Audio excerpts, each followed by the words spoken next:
Thank you so much, Chair. And Rep. Odorf, I really wish I was asking these questions to Governor DeSantis, not to you, but I apologize in advance for these questions that are going to be a little hard in the context of just the impact that we're creating. So with respect to the Chair, my first question, I really want to center on this trust fund concept.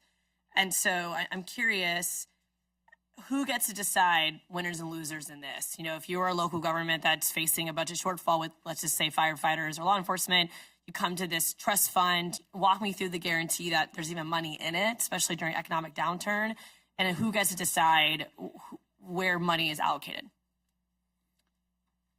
Representative Obrador. Thank you for the question. At this point in time, there is no framework as to who would or who would not receive. There's no framework as to what happens in an economic downturn. As the House Joint Resolution is currently written, I believe there may be an amendment that would be dealing with some of the items that you're questioning right now. However, that being said, that would be up to a future legislation to handle within an implementing bill. Thank you, Chair. Is there any protection to ensure that this is a merit-based process, not one that's going to be influenced by, let's just say, political favoritism or a more expensive lobbyist? You know, how do you make sure that this process is going to be an equitable one? You recognize.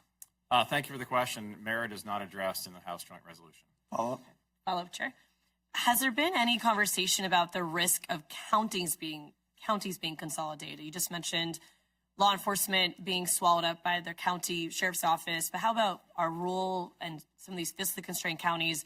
Has there been a conversation that some of those counties may have to dissolve or consolidate? You recognize.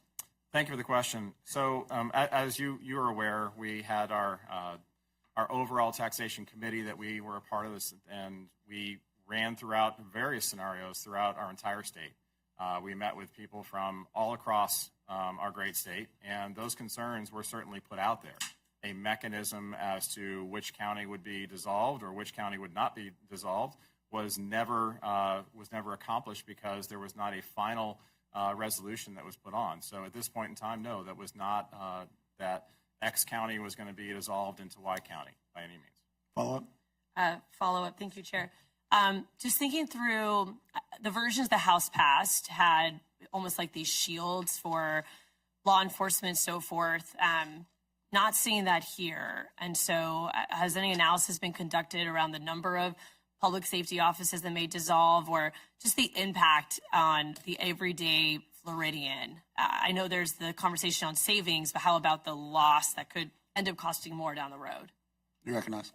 Thank you for the question. A fiscal analysis was on the governor's resolution was not conducted by the House of Representatives.